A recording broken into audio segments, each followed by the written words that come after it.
Thank you, Brother Tony. What the Lord's doing here that our brother Peter addressed is that he's saving us.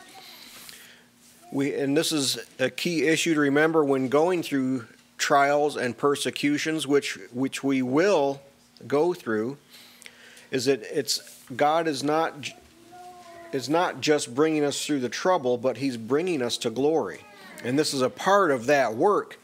All that live godly in this world shall suffer persecution.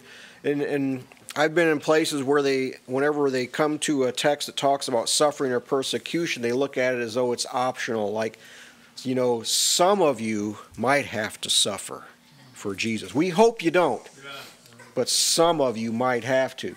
Well, that's not it at all. The scriptures are very plain.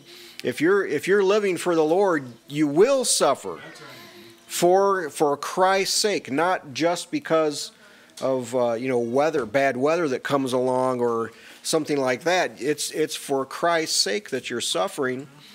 And as Brother Tony has declared to us from Peter's epistle, that the Lord keeps us through this. And I like this thought that you're being kept through faith by the power of God. Now, by God's power, He can do anything. He can make this trouble just all go away. But that's not what Peter presents here. The power is for you to get through it. The power is to strengthen you, not to make all the trouble go away. That's actually too easy, because the Lord's working something in each of us that the only way to get it worked in you is through persecution. That's the only way you're going to get this good thing, this growth, this good fruit that the Lord expects from you. You've got to get it through persecution. So or some other kind of trouble for the sake of Christ. So His power is toward you in this. It's to get you through it and to produce the good fruit in you that He's looking for. So that's a good thing to remember in our troubles, is that and Brother Tony emphasized the matter of faith, that it's by your faith that these resources are made available to you, for you to strengthen up and to bear up under whatever the load may be. It's available through your trusting in what God has said, in believing what He has said, that He will provide for you what you need, that He will not allow you to be tempted above what you're able.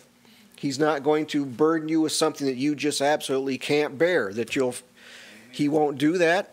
So these are kinds of things that we believe, and this is how we exercise our faith during these trials.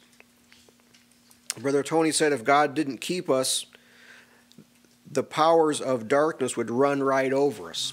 And it's not, well, to some extent He's holding them back perhaps, but the emphasis here is that He's making you stronger so they can't run over you.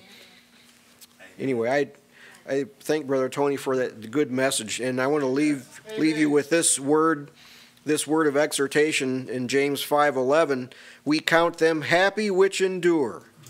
Ye have heard of the patience of Job, and have seen the end of the Lord, that the Lord is very pitiful and of tender mercy. So my exhortation to you, brethren, is to endure whatever the Lord brings you through, and trust that He will provide you what you need to get through it. And I'll open it up to you now.